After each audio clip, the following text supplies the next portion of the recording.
Good morning everyone, good afternoon everyone and good night everyone. जिस भी time में आप देख रहे हो भाई, आप सभी को नमस्कार, राम राम। सो स्टूडेंट, आज के इस वीडियो में जो मैं आपको जिस टॉपिक के बारे में डिस्कस करूंगा उस टॉपिक का नाम है प्रॉपर्टी ऑफ मटेरियल। यानी कि जो मटेरियल का प्रॉपर्टी होता है, जैसे इलास्टिसिटी, प्लास्टिक, डक्टिलिटी, इन सभी चीज़ों के बारे में ऐसे 8 से 10 12 प्रॉपर्टी होता है, उन सब के बारे में आज की इस वीडियो में मैं डिस्कस करूंगा और सबको एकदम अच्छे से पूरा एक्सप्लेन करूंगा। बहुत अच्छे से आपको समझ में भी आ जाएगा और मतलब पीडीएफ बनाया हूँ, उसके साथ एक्सप्लेन करूंगा। तो आपको नोट्स के लिए भी ज़्यादा परेशान होने की कोई ज़्यादा ज़रूरत नहीं है, आपको हर चीज़ यहाँ पे मिल जाएगा। तो वीडियो की स्टार्टिंग करें उसके पहले मैं बता दूं कि जो प्रॉपर्टी ऑफ मटेरियल है, ये बेसिकली डिप्लोमा में जो लोग 3rd सेमेस्टर में होते हैं वही लोग पढ़ते हैं और मोस्ट सब्जेक्ट के अंतर्गत पढ़ते हैं। तो ये जान लो, ये टॉपिक जो है मोस्ट सब्जेक्ट के अंतर्गत आता है। बाकी हो सकता है डिफरेंट हो सकता है सब्जेक्ट में हो, बट ये चीज़ है। तो चलिए हम वीडियो की शुरुआत करते हैं।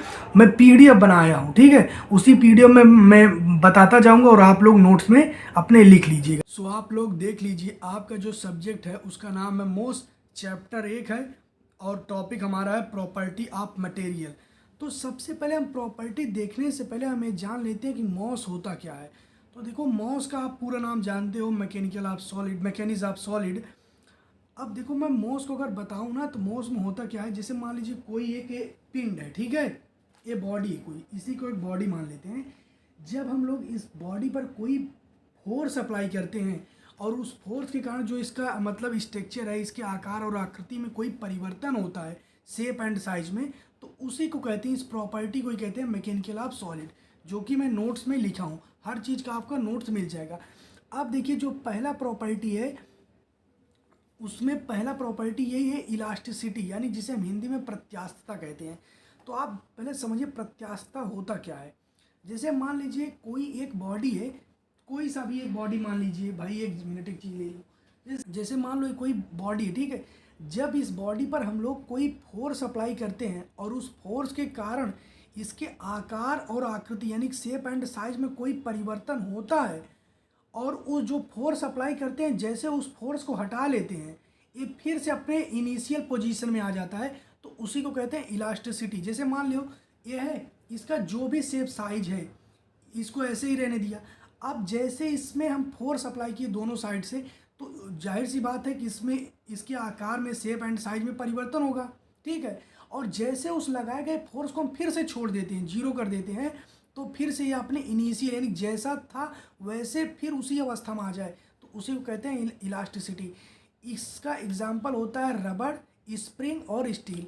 सबसे अच्छा तरीका है समझने का, आप रबड़ है, मिट्टा जिसे हम लोग कहते हैं गांव में अपने लैंग्वेज में, उसका होता क्या है, जैसे अगर आप उसे दोनों साइड से खींच लीजिए तो उसकी लंबाई में परिवर्तन होता है। जैसे हम जो फोर्स लगाए रहते हैं खींचने वाला, उसको हटा देते हैं, वो अपने इनिशियल पोजीशन में आ जाता है। और इसी की जो प्रॉपर्टी होती है ना, इसी को ही कहते हैं हम लोग इलास्टिसिटी, यानी कि प्रत्यास्थता। अब जैसे यहाँ पे देखिए, मैंने फिगर से भी आपको समझाने की कोशिश किया है कि भाई देख लीजिए, यहाँ पे एक बॉडी है, ये इनिशियल सिचुएशन है, हम इस पर बल लगाते हैं, इसकी लंबाई में वृद्धि होती है, बल हटा लेते हैं, अपने पुनः जो इसका फर्स्ट वाला कंडीशन है यानी फर्स्ट वाला शेप साइज है, उसी शेप एंड साइज में आ जाती है, ठीक है। अब देखो भाई, इसका फोटो का जो थोड़ा वो है ना, इसमें मेरा पैर वैर दिख रहा है, तो इसको आपको ज़्यादा कोई सीरियस होने वाली बात नहीं है। हम लोग मैकेनिकल है, हमारा काम केवल चीज़ों को समझना, ठीक। अब देखो, दूसरा है प्लास्टिसिटी। प्लास्टिसिटी मतलब होता है प्लास्टिकता, यानी कह सकते हो इसका दूसरा नाम होता है सुघट्यता। ये आप याद कर लेना, बाकी वैसे प्लास्टिसिटी ही बढ़िया है, इंग्लिश नाम ज़्यादा याद करो।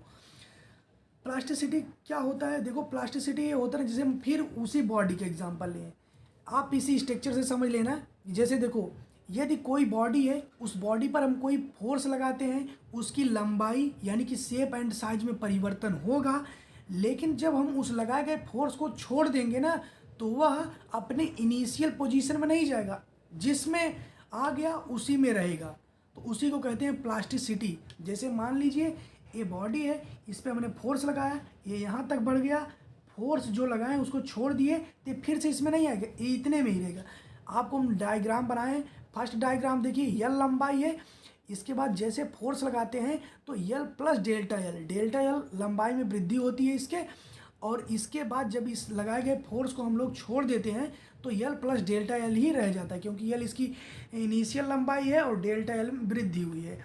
इसके बाद देखो क्या है, दूसरा क्या है, मतलब दो प्रॉपर्टी हो गई, और इसके बाद है तीसरा प्रॉपर्टी इलास्टोप्लास्टिसिटी, इलास्टोप्लास्टिक या कह सकते हैं इलास्टोप्लास्टिसिटी भी कह सकते हैं, कोई गड़बड़ नहीं है, ठीक है। ये क्या होता है, तो मैं कहूँगा सीधा सीधा ये जो होता है ना, ये दोनों के बीच का कंडीशन होता है, यानी जो प्लास्टिसिटी होती है और इलास्टिसिटी, इन दोनों के जो बीच की कंडीशन होता है उसे ही हम कहते हैं मतलब इलास्टोप्लास्टिसिटी। इसकी जो डेफिनीशन लिखा हूँ मैं थोड़ा सा गलत लिखा हूँ, इस पर ध्यान मत देना। इसका केवल यही है, किसी पदार्थ पर बल लगाने से उसके शेप एंड साइज में परिवर्तन होता है, और लगाए गए बल को यदि हम लोग रिमूव कर दें, हटा दें, तो वो अपने थोड़ा थोड़ा मतलब इनिशियल में आ जाता है, पूरी तरीके से नहीं आता है, आधा अधूरा कह सकते हैं, ठीक है। और देखो यहाँ पे एक बार मैं फिर से सबका बता दिया हूँ कि प्लास्टिसिटी में क्या होगा, बल लगाएंगे हटाएंगे तो फिर प्रारंभिक स्थिति में आ जाता है, प्लास्टिसिटी में नहीं आता है, और इलास्टोप्लास्टिसिटी में आंशिक रूप से आता है। आंशिक रूप का मतलब होता है थोड़ा थोड़ा आएगा, ठीक है। अब देखो हम चौथा प्रॉपर्टी देखते हैं। चौथा प्रॉपर्टी जो होता है मोस्ट इम्पॉर्टेंट प्रॉपर्टी होता है, हिंदी में कहते हैं डक्टिलिटी, इंग्लिश में कहते हैं हिंदी में कहते हैं तन्यता, इंग्लिश में कहते हैं डक्टिलिटी। इसमें होता क्या है ना,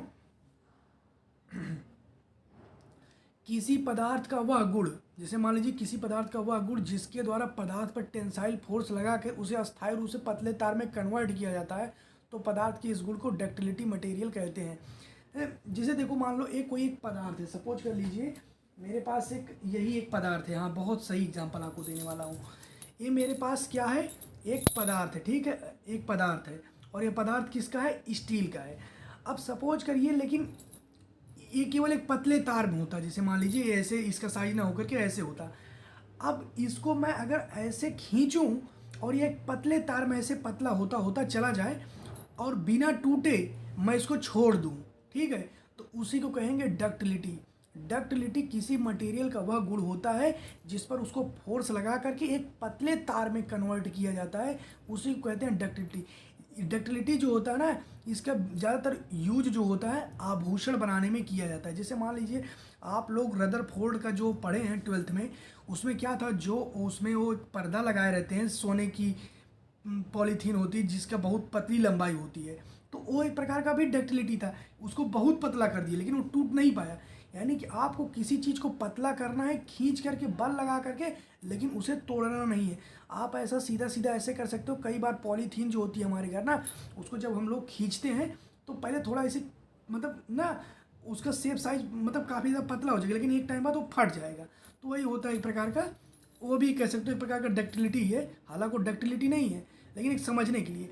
डक्टिलिटी का एग्जाम्पल कौन होता है, एजी होता है, एयू होता है, स्टील होता है, एल्युमिनियम होता है, कॉपर होता है। तो जैसे सोना वगैरह जो होता है ना, एक प्रकार का वही है, एक प्रकार का नहीं, ये एग्जाम्पल ही है डक्टिलिटी का। तो डक्टिलिटी मतलब आप समझ गए।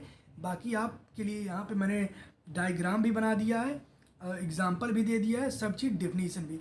आप यहाँ पे फर्स्ट में देख रहे हैं, एक हमारे पास एक मोटा सा कह सकते हैं मटेरियल है जिस पे हम फोर्स लगाते हैं दोनों साइड से, और इतना फोर्स लगाते हैं कि वो एक पतले तार थिन वायर में कन्वर्ट हो जाता है, और इसी प्रॉपर्टी को कहेंगे कि इट इज़ अ डक्टिलिटी। इसके बाद पांचवा देख लीजिए क्या है, मैलाबिलिटी, जिसे हिंदी में कहते हैं आघातवर्धनीयता यानी कि कुटयता। ये कभी कभी डिप्लोमा में अगर आप लोग एंट्रेंस एग्ज़ाम दिए होंगे ना, तो उसमें पूछ लेता है। जब हम लोग एग्ज़ाम दिए थे तो उसमें पूछा था। तो मैलाबिलिटी क्या होता है, जैसे मान लीजिए कोई पदार्थ है, ठीक है, मान लीजिए एक ना मटेरियल है, सॉलिड है पूरी तरीके से, ठीक है।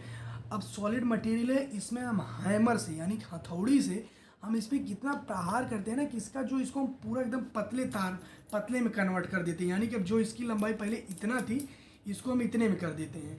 तो इसी प्रॉपर्टी को हम कहेंगे मैलाबिलिटी, यानी कि किसी पदार्थ का वह गुण जिसको पीट कर एक पतले चादर के रूप में कन्वर्ट किया जाता है, तो पदार्थ के ऐसे गुण को ही मैलाबिलिटी मटेरियल कहते हैं। ऐसे पदार्थ को ही मैलाबल मटेरियल कहते हैं, और उसकी इस प्रॉपर्टी को मैला बेल कहते हैं, ठीक है। तो सीधा सीधा आप ये जान लीजिए कि भाई यहाँ पे आपके पास एक मटेरियल है, हैमर से आप पीट रहे हैं और थिन वायर में कन्वर्ट कर दे रहे हैं, यही है आपका मैलाबिलिटी।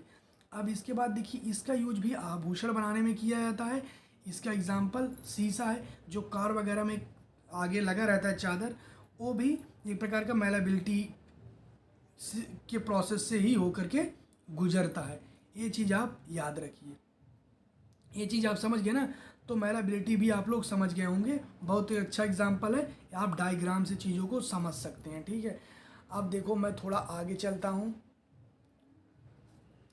भंगुरता के बारे में देख लो। भंगुरता यार सिंपल है, पदार्थ का वह गुण है जिस भंगुरता इंग्लिश में समझो ब्रिटलनेस। मैं इस चीज़ को इंग्लिश के नाम से ही याद कर लिया था, ब्रिटल। यानी कई बार होता है ना ब्रिटल मटेरियल, जिसको ऊपर से छोड़ दो, फर्श से नीचे गिरते ही टूट जाएगा।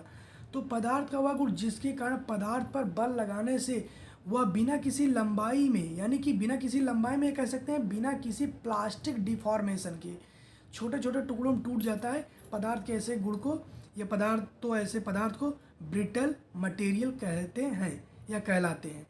मैं कुछ चीज़ें बोल रहा हूँ जो इसे मतलब ना डिफिनीशन से नहीं मिल रहा, लेकिन चीज़ वही है। तो यानी कोई ऐसा पदार्थ है जिसे मान लीजिए इसमें है, हम इसमें लंबाई बढ़ाते हैं लेकिन इसकी लंबाई में कोई परिवर्तन नहीं होता है, डायरेक्ट टूट जाता है।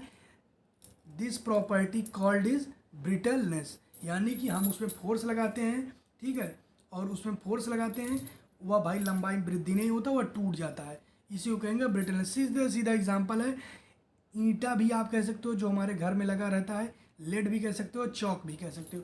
चाक को आप कभी तोड़ना, वो लंबाई में वृद्धि होगा नहीं होगा, टूट जाएगा, बस खत्म, वही कहानी है। इसके बाद कठोरता क्या होता है, किसी पदार्थ का वह गुण है जिसके कारण वह पदार्थ खुरचने अथवा घिसने का विरोध करता है, कठोरता कहलाता है। हीरा, देखिए कठोरता का मतलब ये होता है ऐसा कोई पदार्थ जो घिसने और खुरचने का विरोध करता है, वह कठोरता कहलाता है, ठीक है, वह कठोरता कहलाता है। इसका एग्जाम्पल क्या है, हीरा है। अब देखिए क्या है, इसके बाद क्या है, टफनेस। टफनेस को मतलब क्या कहते हैं, काड़ापन अथवा चीमड़पन, ठीक है, किसी पदार्थ का वह गुण जिसके कारण वह पदार्थ टूटने से पहले झटकों या धक्कों का विरोध करता है, टफनेस कहलाता है, ठीक है। अब देखिए टफनेस का मतलब क्या है, टफनेस का हिंदी काड़ापन अथवा चीमड़पन। चीमड़पन जानते हो क्या होता है, जैसे जब हम लोग अपना कपड़ा धुलने के बाद ऐसे खींचते हैं ना, तो एक प्रकार का काड़ापन या चीमड़पन ही कहते हैं। कई बात कहते हैं ना कि चीमड़ आ गया बहुत ज़्यादा, तो वही किसी पदार्थ का वह गुण जिसके कारण वह पदार्थ टूटने से पहले झटकों या धक्कों का विरोध करता है, उसी को हम लोग कहते हैं टफनेस, ठीक है। इसके बाद क्या है, फ्लेक्सिबिलिटी। फ्लेक्सिबिलिटी मतलब सीधा यार कई बार कहते नहीं कि शिल्पा शेट्टी का बॉडी बहुत फ्लेक्सिबल बॉडी है, ये कहते हैं कि भाई इसकी बॉडी तो बहुत फ्लेक्सिबल बॉडी है।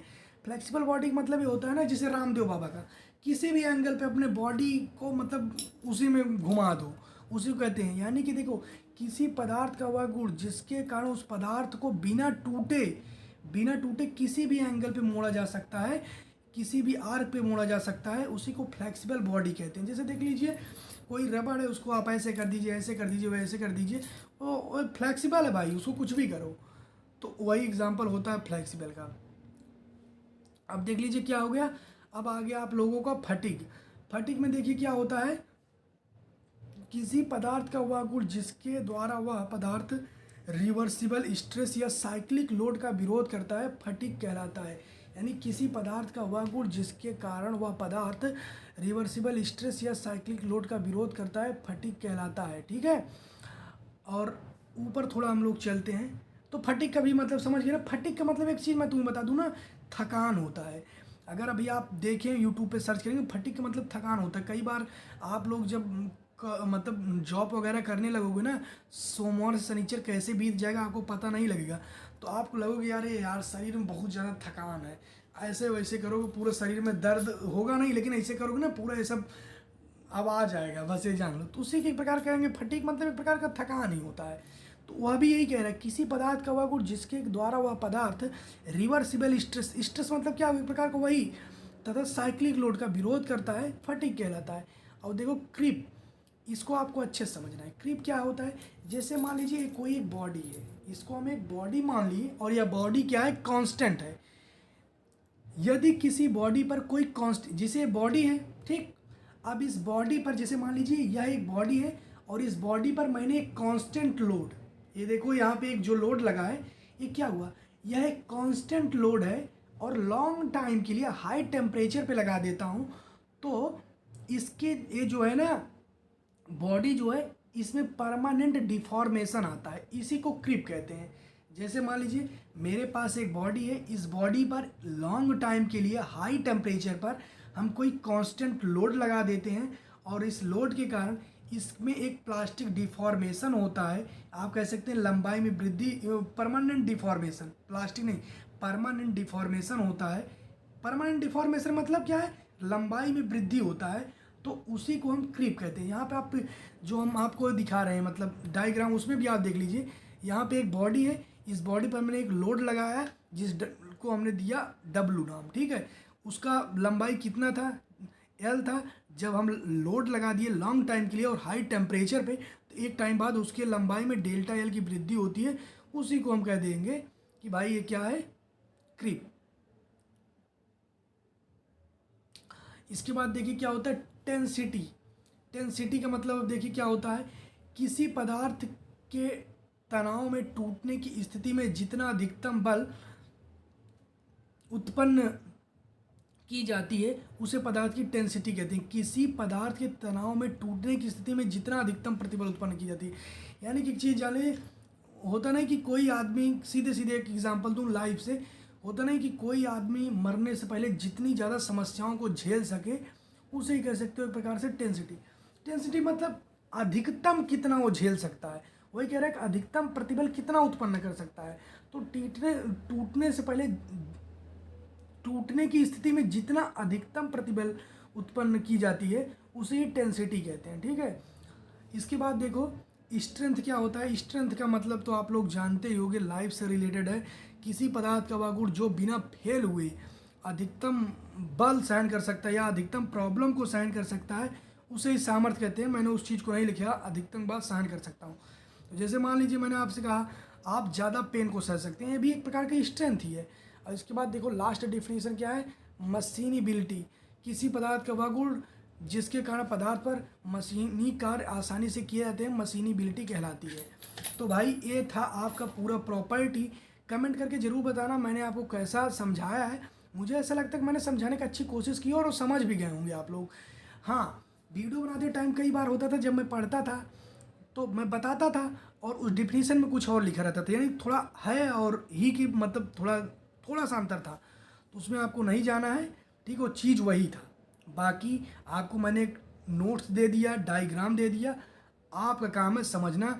नहीं आए तो फिर से वीडियो देख लो और नहीं मैं फिर से बना दूंगा, ठीक है। अपना भाई कमेंट जरूर करना।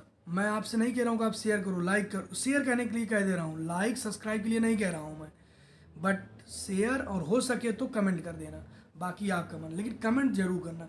कोई सुझाव देना हो, किसी अन्य टॉपिक पे वीडियो चाहिए, उस पर बताना, मैं कोशिश करूँगा कि मैं उस पर वीडियो लाऊँ, ठीक है। तो मिलते हैं नेक्स्ट वीडियो में, तब तक के लिए जय हिंद और गुड नाइट, क्योंकि भाई अब तो मैं जा रहा हूँ सोने।